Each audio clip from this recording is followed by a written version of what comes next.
negara harus turun. Kalau tidak, maka republik ini akan tercatat sebagai di rezim ini, di pemerintahan ini memenjarakan satu youtuber, dua memenjarakan peneliti-peneliti yang kami tidak punya afiliasi apapun, ya, dan tiga memenjarakan para ulama. Jadi itu akan menjadi cacat yang selalu. Makanya alhamdulillah surat kami kemarin ke human rights yang ada di Belanda itu sudah masuk.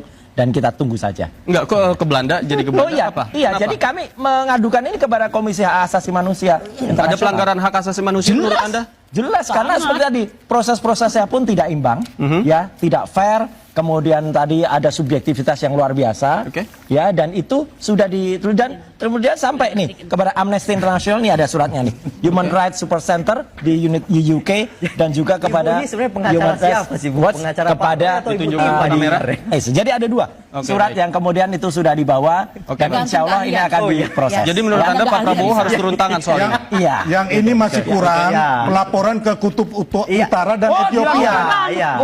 Betul.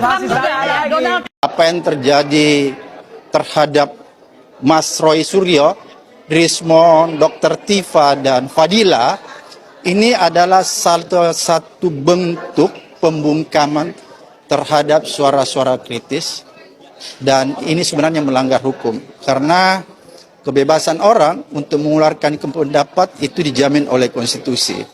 Menurut saya menghimbau teman saya Pak Jokowi, ya, supaya mungkin lebih elok, lebih arif, memberi contoh kepada masyarakat supaya tidak melanjutkan laporannya. Supaya orang tetap bangga terhadap sikap Pak Jokowi. Karena apa?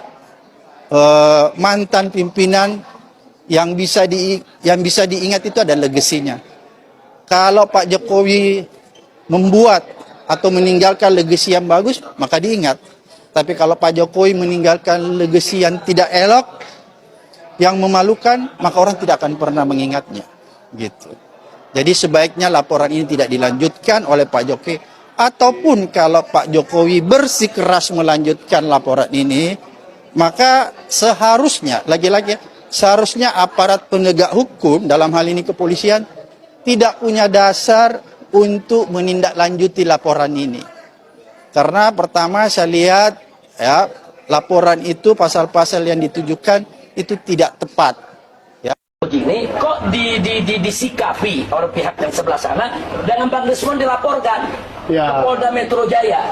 Nah, saya pikir ini Kapolda Metro Jaya nggak usah diproses lagi lah.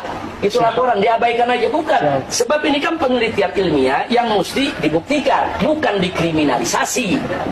Masa penelitian ilmiah dikriminalisasi, dilaporkan sebagai bentuk fitnah lah yang menyebarluaskan kebencian, enggak begitu. Nah, jadi sekali lagi bahwa Bang Desmond dan kawan-kawan sudah betul itu jalan, teruskan Bang Desmond.